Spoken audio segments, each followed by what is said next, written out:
the closest girls team was probably 25-minute drive, and my parents just couldn't do that all the time. So the closest boys team was a 10-minute walk. So I would just rock over there myself and train with them a couple of nights a week. And honestly, it was like the best thing ever, playing with boys. I did not want to leave at the time. Hello, everybody, and welcome to Snacks. I'm Sam Mewis. And I'm Lynn Williams, and this is a show about women's soccer, but it's also about Something very exciting. I got engaged. Okay, Go we me. need Go the Molly. whole story, so I'm going to give you a very formal interview. Okay. Right after I introduce the rest of the podcast, here's what we're doing today. Bats take the top spot. Denise O'Sullivan is our guest. We talked to her about Irish slang. And most importantly, Lynn and Marley got engaged. I know. Can we believe it? Yes. You texted me. I was not surprised at all. I just went, oh, good. That was your reaction. It's like, I'm just not surprised. Like, of course you guys were going to get engaged. It's just, I'm just so happy that it happened now. I know. I'm like not surprised either. I just was surprised on the day. Like I know. Can you talk us through it? Yeah, I can. Do you want the long version or the short version? The medium version. I want the snacks version. Okay. So me and Marley have been together, obviously, forever. For our listeners, it's been 8 or 9 years. And I felt like I knew it was coming, but I didn't know it was going to be that day, or I actually didn't think it was going to be this time he was here, because I've always told him I wanted to be back home in Australia. Like, we go to this like beach all the time. And I was like, I want it right here. He didn't listen to me. The day before the proposal, he was hanging out with one of our good friends who lives here in New Jersey. And he said, we're going to go to the park with the dog. And I was like, that's amazing. I'll be at training. I wish I was there with you guys. Little did I know that they were just scouting out spots to propose to me. The whole time he's been here, he's been like dropping like little tidbits of stuff of like, I posted that video on Instagram where we like set up the camera and then step back and do like a fit check. When I saw that first one, I was like, I thought that was it. I thought he was going to do it then. I didn't. We've done that before. We just have never posted about it. So I'm like, so it like really wasn't that big a deal. So he did that. And then the friends that he was scouting the park with, they had just got engaged like maybe like 6, 7, 8, I don't know, however many months ago. And we got them a picnic basket for their engagement. So she was like, we should go to the park to have a picnic. We really want to use this picnic basket. And I'm like, yeah, this sounds beautiful, because the next day was our off day. So they were like, we should go to the park. He told me the night before, I want to take pictures. We haven't taken a picture together yet since I've been here. So it made me think like, oh yeah, like let's take pictures, and like I'll get a little bit dressed up, all this stuff. So it's our off day. And mind you, he doesn't have any service because he's obviously from Australia. So he's like, I'm just going to go on Wi-Fi the whole time.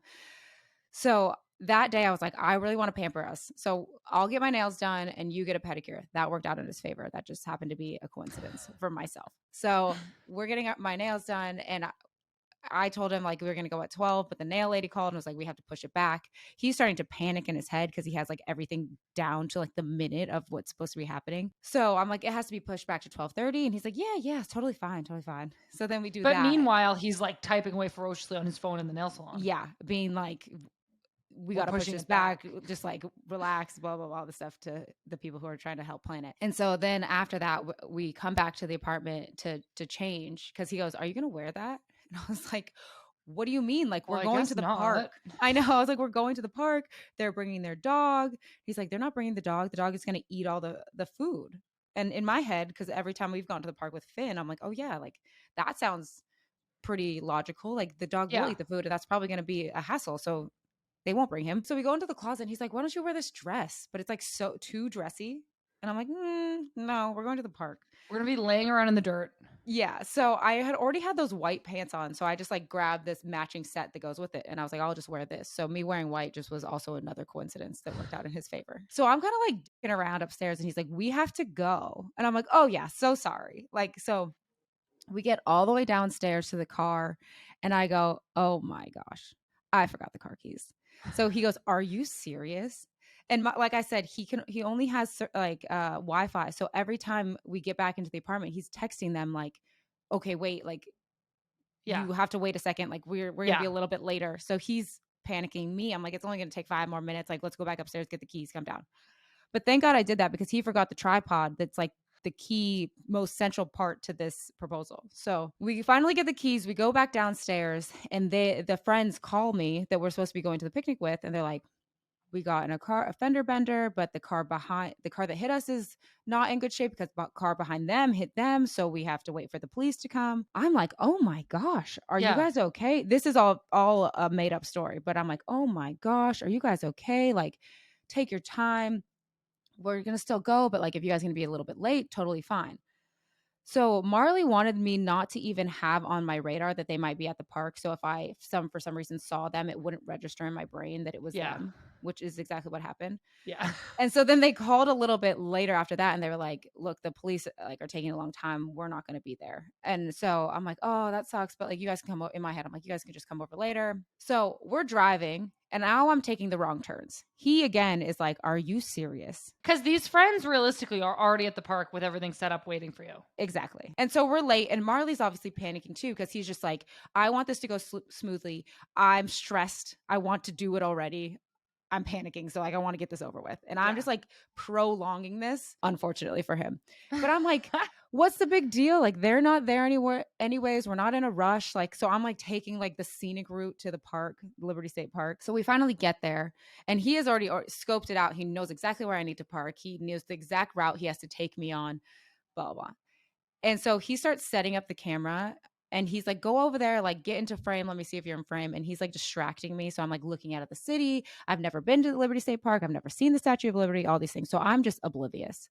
At one point in my head, I think, oh my gosh, there's all these people sleeping in the park. This is a beautiful park. It's his friend. It's literally his friend just laying in a bush. I just can't see his face. Sorry. So you mean like there's people out like tanning?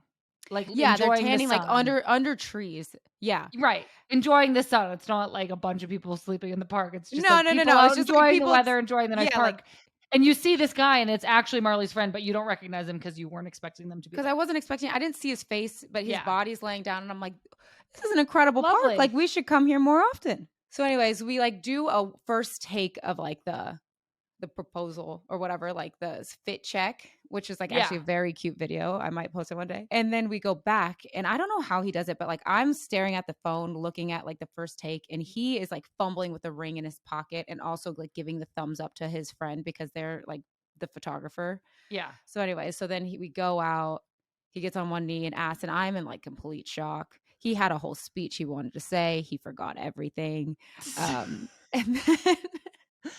And then so then he like pulls out sand from the beach from back home, and there's like 2 shells that one last time I was there I got him, and then the very first visit I like picked the shell and gave it to him. So he like brought both of them. So it was like very sweet, but we like laugh at the video because it looks like he's like christening my feet with sand, and I'm like, what is going on? You just start dumping the sand all around your feet, and you're kind of like, what are you doing? I know. I like back up in the video. I'm like, what is happening? But no, it was like beautiful. Then we like actually had a picnic, and then went to dinner and called all the people. I think actually we were supposed to record snacks, but we postponed that day. So yeah, it was very sweet. It sounds so thoughtful and so you guys. The pictures are beautiful. The video is beautiful. You guys already have such a beautiful relationship, and I'm just so happy for you that thank you guys are doing this now. I know it like I don't know if you and Pat felt this way when you finally decided like, okay, we're gonna get married, but I just feel like we're even more connected. Like it's like we have always been a team, but I feel like we are like, no, this is us. This is our little family. We are a team. And I can only imagine like what's going to feel when we're married. But even our families, I think like his dad is like, my daughter-in-law. I'm like, oh, that's so cute. I know you guys' families are both so wonderful. And I know you're really close to Marley's family, and he's really close to your family. And I feel like that's also just such a gift. I know. So they, I think, have been even more excited than us. They're like, finally. My nephew's like, I've been waiting forever. And I'm like, I'm sure it was really hard for you. Yeah. Yeah. Okay. Thanks. So then you guys, he went to Seattle with you for your game, which you scored a goal in on your 30th birthday. And then your family was there to celebrate with you guys. How was that? It was awesome. So my family was supposed to be a surprise for my birthday. And I think obviously we were going to be getting engaged. So he was like, it's going to be your birthday. Your family can fly out and surprise you, all this stuff. Well, my sister ruined the surprise. So she didn't. I know. She just like blurted out that they were coming. So like she didn't get to know that I was getting engaged. She was like, nah, she ruined it. She doesn't get to know. But it was really nice. It was really fun to see everybody. Like there was just so much to celebrate. Obviously, like I kept forgetting it was my birthday just because like the engagement happened. Yeah. So it was lovely to like have them for my birthday, but I think it was just more fun to like see how excited my sister and how excited my mom were for us. Cause like you said, I think that we do have like such a beautiful relationship and they just wanted like the best for us. Yeah. And it was great. And then on top of that, like the goal is great, but like the way the team performed and like played, it was like one of the most fun games I've had in a while. Wow. Well, that whole story was so amazing. Thank you so much for sharing it on Snacks. Of course. Speaking of your game, you guys won 4-1 against OL Reign. There were goals from you, obviously, Jenna Nicewanger, Taylor Smith, and Bernina. And then what did you say at halftime? The announcer asked if I was surprised that we were winning and were able to pin back OL Reign at home. And I was like, absolutely not. Like, I think a lot of other people are surprised, but we're not. I think people just in their mind have like last year's Gotham. And I'm like, no, like we work really hard. Also, I think we took it personal that the day before, I think after all the games, they said, OL Reign can go to the top of the table if they beat Gotham. And we're like, we're tied on points. Like we can go to the top of the table if we beat them. Yeah. So it was like, why is everybody so high on OL and not us? Yeah. And now you guys are in first place. Now we're in first place. And we obviously have a lot of season to play and stuff. But I said this in a lot of interviews that our coaching staff has made it like we're going to celebrate the moments, because I think in sports you don't really get to, you just look to the next one. So we're just going to celebrate being in first right now, and hopefully it stays that way, but we're going to take it. We'll just keep doing what y'all are doing over there. Y'all keep going, girls. Y'all, wait, what happened that time? Y'all better scoot.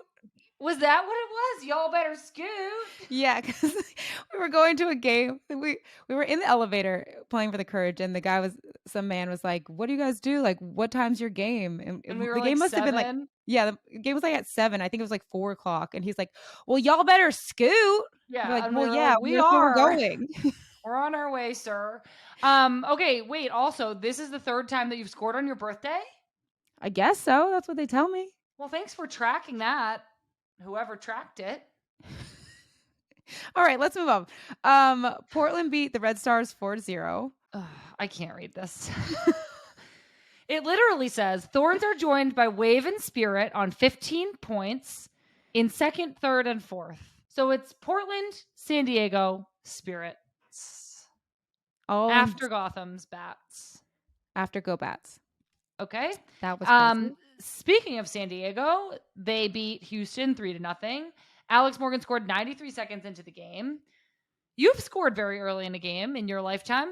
I don't know, but her goal, and we'll get to this, but Racing's goal were very similar, where they pressured the keeper. And sometimes pressure makes goals. Well, I mean, your goal wasn't similar, but your goal did come from like high pressing the back line. I know. So lots of pressing makes goals. Pressing makes pressure. Pressure makes diamonds. Diamonds equal goals.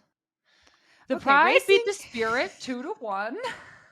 You skipped Racing. Racing beat Kansas City. You just said, I thought you just brought up Racing. No, I just said that their goals were similar. Well, report the gosh darn score, Lynn. Sorry. Racing beat Kansas City 2-0. And that's that. And we're going to move on now to the Pride. The Pride beat the Spirit 2-1. Another sneaky Orlando victory. Really. Marta scored a PK? Yeah, Marta scored her first goal since 2021. Yeah, and she had an assist. Go Marta. I just don't think people should sleep on the Pride. I feel like that's another thing. Like, people need to take the teams for what they are this year, not their last year or 2 years ago. Like, what are they doing now? Yeah, and the Pride is winning 2-1. They're winning 2-1. And then Angel City and the Courage tied 0-0. I didn't watch that, so I have nothing to report. Sadly, I don't either. Apologies. We should have spread out our watching for our reporting. My head was like 2 in the clouds. I like had a birthday. Lynn just got engaged. I was too distracted by that. So it's basically like you got engaged. Yeah, pretty much. We're also very excited because today we are adding a new segment to our show. It's called the Snacks Hall of Fame, and this segment is brought to you by Nike. All right, so here's the deal. Each week, we are going to give somebody the highest honor yet and induct them into the Snacks Hall of Fame. We'll talk about what they did to make themselves a household name and why they deserve to be revered in the only Hall of Fame that matters, ours.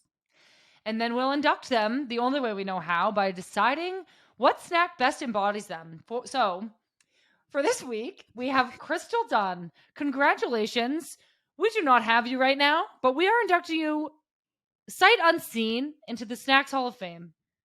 Sight unseen. Crystal, you are back from pregnancy. Your sweet baby boy, Marcel, just turned 1 this week. And you did not let that slow you down at all. No, you did not. No, she did not. In 8 matches this season, Crystal has 5 goals and an assist. She has led the Thorns with poise, grace, and most importantly, a goal-scoring, butt-kicking mentality that is never in question. She's a World Cup winner, Olympian, 5 times she's believed champion, NWSL Golden Boot, NWSL MVP, and the list kind of goes on forever. And did you see that goal this week? I know. She just keeps shooting them right on back into the net. As Crystal's teammate and teammates and friends, it's an honor to know Crystal. She is officially the first, what's that called? In the honorary first inductee into the Snacks Hall of Fame, brought to you by Nike. Inaugural. That's what I was looking for. The inaugural inductee. Congrats, Crystal. And so the snack that best represents you, I'm going to say, I think I know that she doesn't like chocolate, so it can't be a chocolate snack. It has to be something that is like very multifaceted. So, chips. Oh. Dips. A potato. Crystal, you are a potato because you can be French fries, chips, chips. mashies. You can be gnocchi if you make it right. Lynn, at first I was like, Jesus, Lynn, Crystal is not a potato. But that was actually perfect. She is a potato. She can be anything that we want her to be. And also everybody's favorite food. Crystal, congratulations. You're officially a potato in the best way possible. We love you so much. You are the first member of the Snacks Hall of Fame, brought to you by Nike. And now we have Denise O'Sullivan coming up next, so don't go anywhere. All right. She's a 2-time NWSL champion, a 3-time NWSL Shield winner, Ireland international with more than 100 caps, 2-time team MVP in North Carolina, voted by her teammates at the time, me and Sam, basically. Yes. One of the Guardian's best 100 female footballers in the world. It's Denise O'Sullivan. Hey, girls. Hi, Sully. Welcome to Snacks. Thank you. Thanks for having me on. I always listen to this podcast, and it's brilliant and hilarious, and I love it. Thank you so much. You know who else always listens? Carrie Riccaro. I needed to shout I'm sure her out she because does. She texted me about it the other day, and she was like, I just love it. You girls are so funny. I know, and she told me in Chicago, too. Yeah, there's not many podcasts that are, like, hilarious, and you two are just really funny, so it's very entertaining. We're silly geese on here. Silly Does it geese. make you feel like you're still with us? Yeah, I miss you guys so much, honestly. Oh, we miss you too, Sully. I miss playing with you. Same. Good times they were. Good times. Yeah, I was gonna say, held it down. Everybody just took a deep breath. Okay, Sully, let's start with your childhood. Is this true? You grew up in a town called Knocknaheeny? Wow, I'm impressed. You were able to pronounce that like perfectly. That's true, yeah. Knocknaheeny. Beautiful. We read in an article that you played on a boys' team until they disallowed you. That's right, yeah. I started playing with a boys' team when I was like 6 years old, maybe. And then once you got to 12 years old, you had to leave. That was the rule back then. And I had to go to a girls' team. But like it wasn't with your school. It was like a travel team? Yeah, it was like a boys' club team. Pretty much we didn't have many resources back then in Cork where I lived. The closest girls' team was probably 25-minute drive, and my parents just couldn't do that all the time. So the closest boys' team was a 10-minute walk less.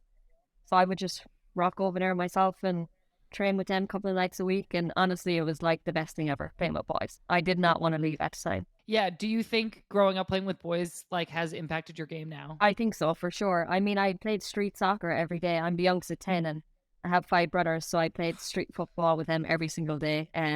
and their friends, and then joining the boys team as well. It's just a quicker pace. You don't have much time on the ball, so, and the physicality of it as well. I think that definitely helped me. Yeah, you really know how to throw your weight around. That's for sure.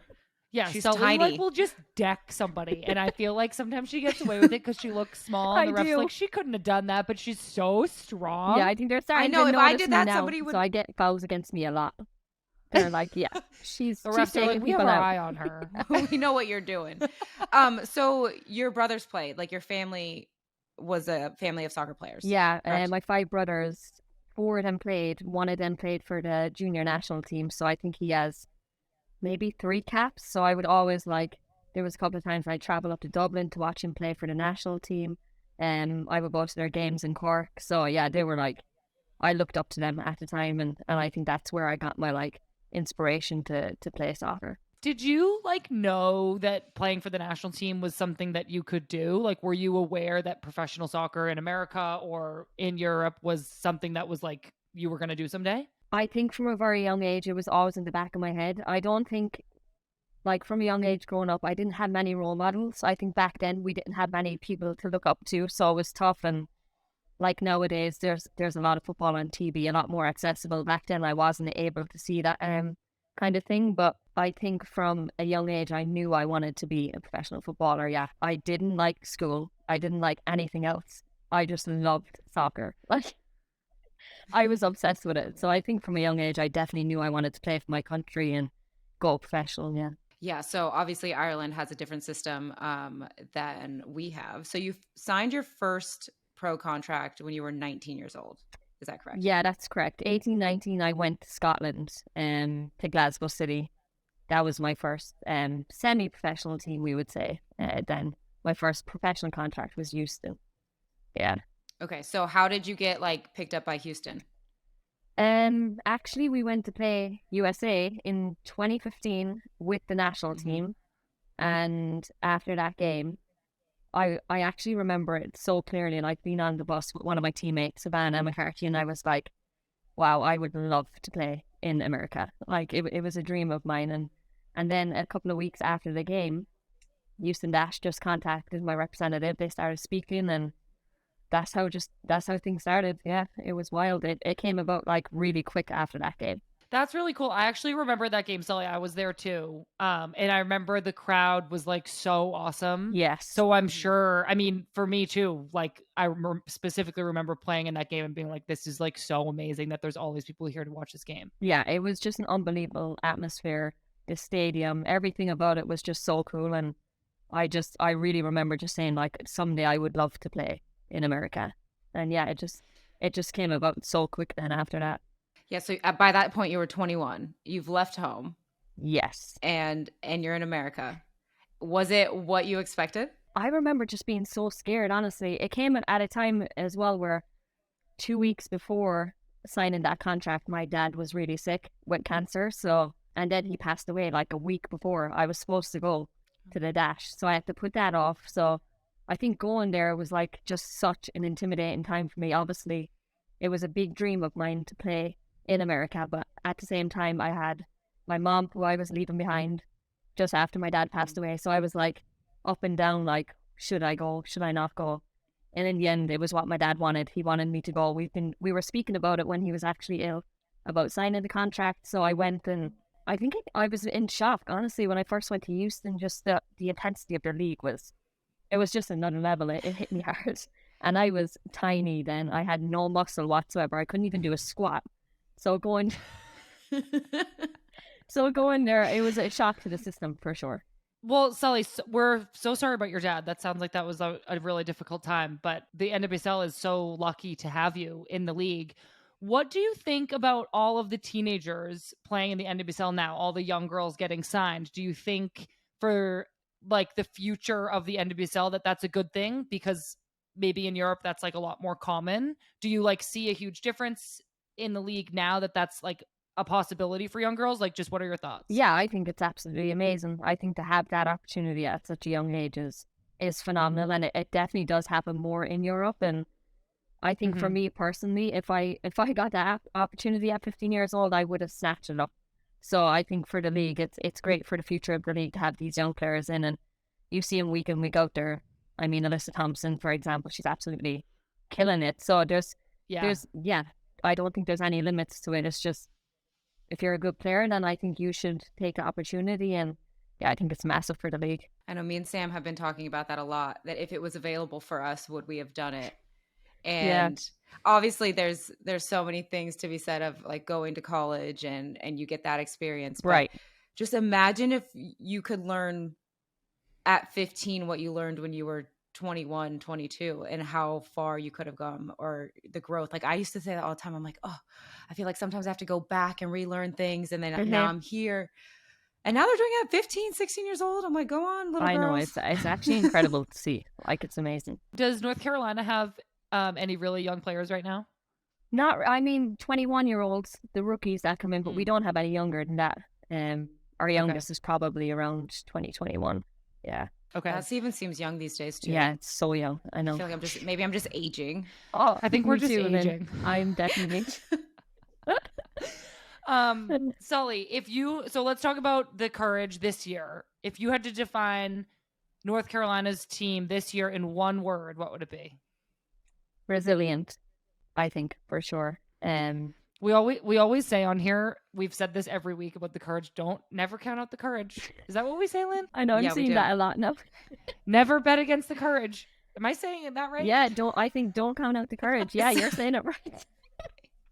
Don't count out the Courage. We also always say, don't sleep on Denise O'Sullivan. Oh, well, we if do I could a get lot. that tattooed on me, you know, like seriously. I just feel, Denise, like I feel. Obviously, we're not there in North Carolina now, but you are still like the driving force of the midfield, and I feel like even back in 2018, 2019, when those teams were incredible, it was like a little mini dynasty. Mm-hmm. You were the engine of the midfield, and for years I feel like your game has been overlooked just because it's not like you're doing flashy things, but you're just so technically sound. You're always in the right position. You're always making tackles. You're on the left side of the field. You're on the right side of the field. You're up. You're down. I'm like, how is she everywhere but never getting tired, throwing your body weight around? I'm like, how much do you weigh? 102 pounds? Literally. Like, it's wild. Yeah, I don't know. I don't like speaking about myself, but I mean, too bad. I think, I'm just a hardworking player. That's how I would define. That's pretty much as simple. And I'm just hardworking, and I love the game, and I love the Courage, and I'll always give 100% on the pitch. So, yeah, thank you for your lovely compliments.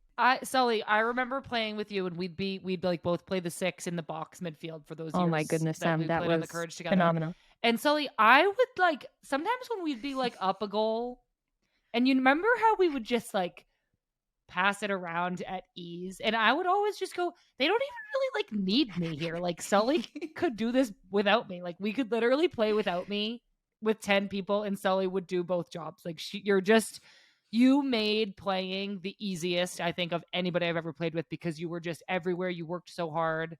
You always did all the right things. It was like such a joy to play with you. Well, that's how I feel about you two also. So yeah, I mean, those years were just thank you. Phenomenal. They were. I feel like we've had a couple people on the podcast who have had to like retire recently, or they're going to retire soon, and they talk about like mourning the loss of soccer. Sometimes I feel like I like mourn the loss of 2018 and 2019, because I'm just like, oh, it was so fun playing with everybody. It was like every single game you would go into being like, we're gonna win. Yeah, we were like, so like confident. It was like no one was gonna beat us then. Like, it was like confidently arrogant, but we worked hard. But for sure. But yeah, every game we would go in, and even if we were like, we had a bad half, I'd be like, that's all right, we're gonna win. Yeah, I know. It was a crazy few years. Yeah, it was like an incredible time. I feel like we're all so fortunate to have been a part of that. So one of the biggest stories around the Courage coming into this season, Sully, was that Debinha was leaving. She signed with Kansas City. So do you feel like you guys maybe in the media or like the talk around the league was that you guys were being a little bit like underrated? Did you read into that at all? Or, for sure. I mean, look, you guys I feel like you're doing great. So how did you guys handle that?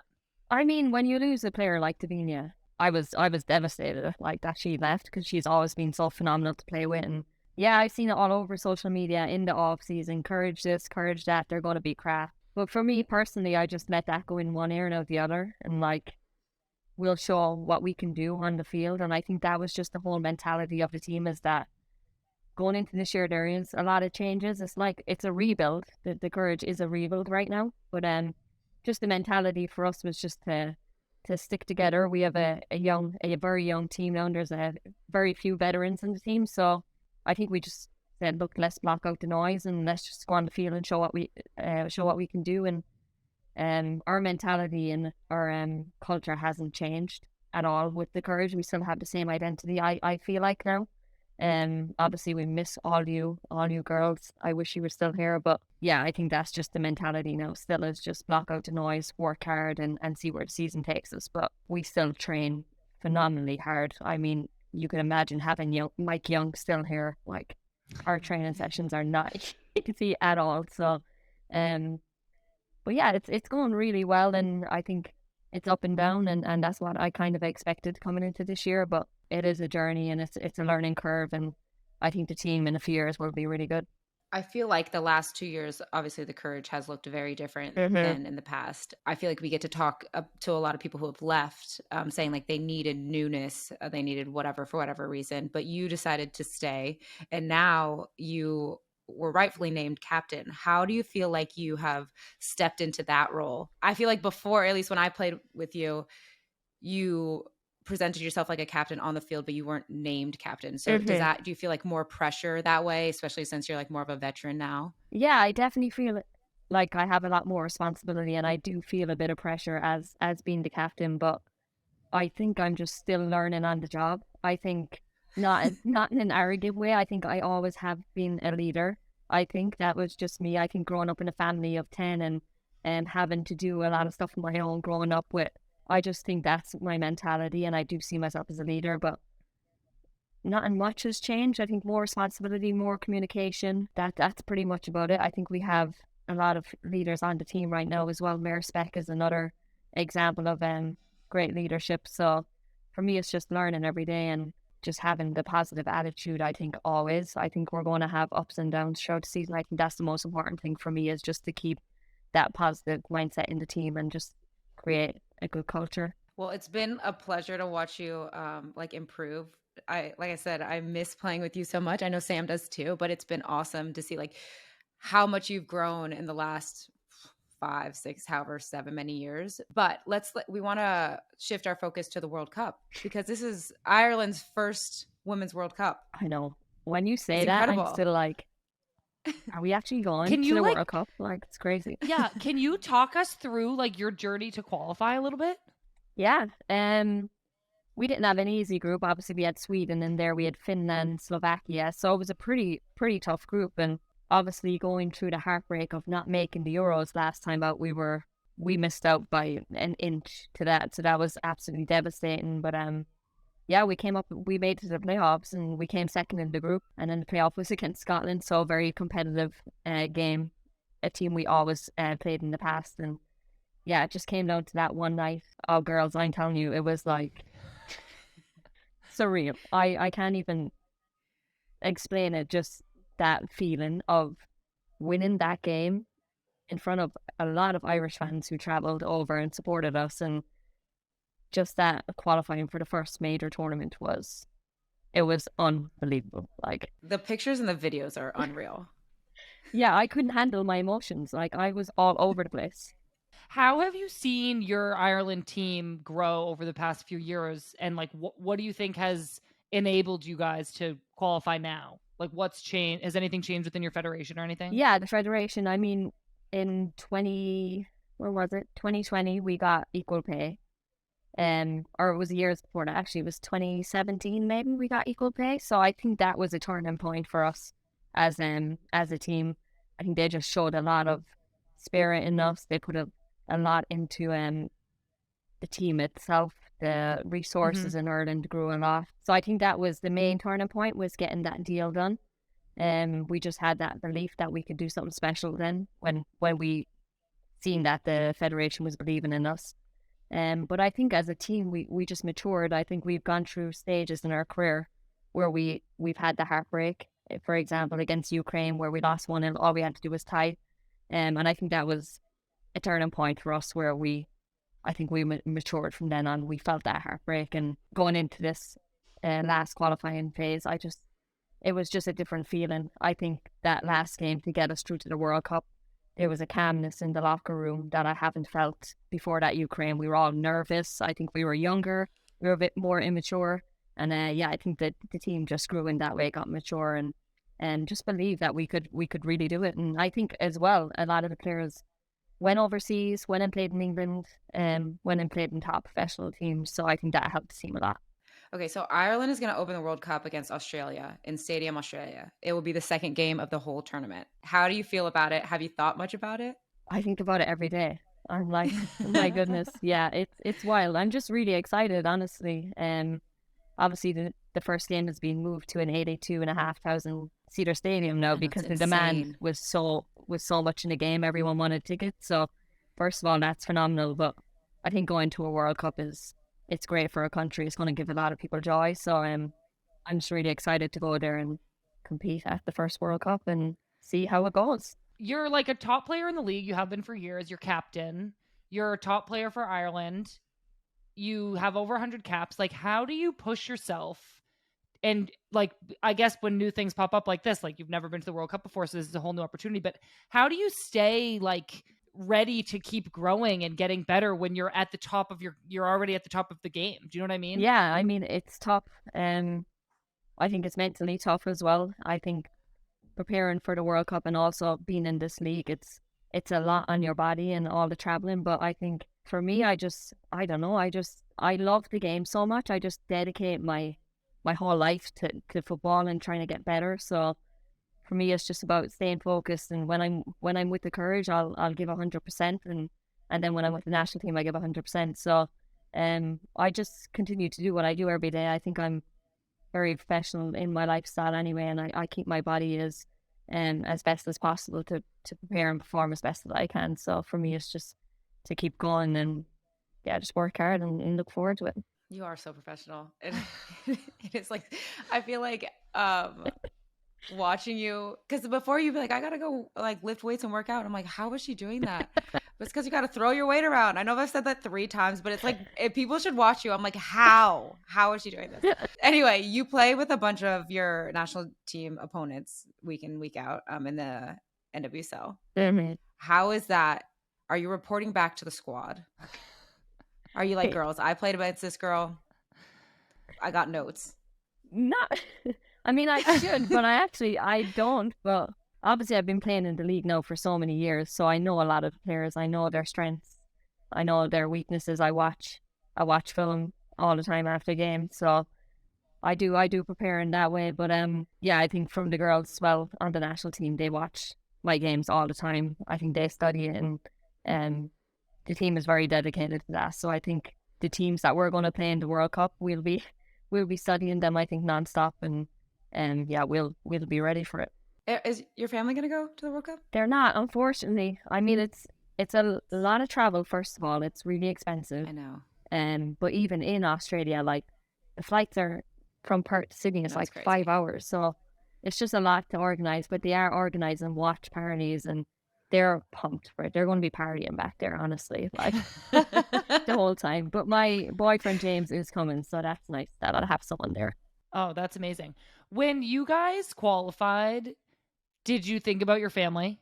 Oh, 100%. Yeah, I did. I mean, like, I'm very close to my family. They have done everything for me growing up. And my parents growing up, they didn't have much, honestly. And for them to raise 10 of us, I honestly do not know how my mom done it.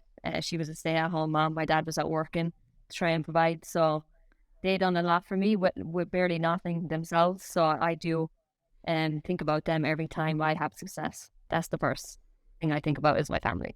That's so nice. I love that. I remember at the World Cup in 2019, obviously, like, one of my biggest memories is winning and the end, like when the whistle blew at the end. But my like probably second best memory from the tournament was the first game, because my parents were in the stands and the national anthem was playing.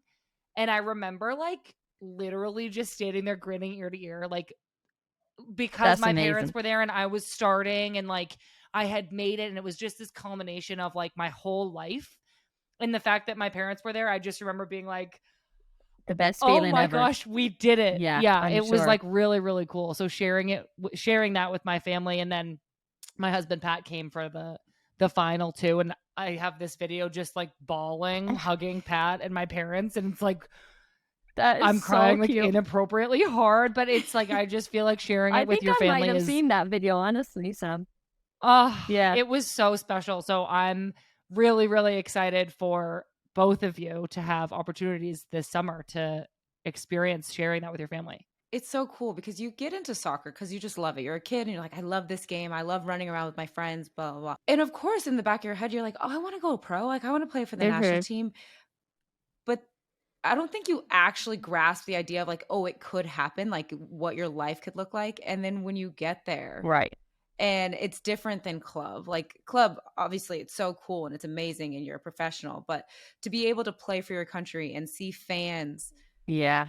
It's a different feeling. Supporting you and just like the pride you have. And then Sam, like you said, to be able to look up and be like, holy shit, like my whole family's here supporting me. They knew I had this dream since I was little.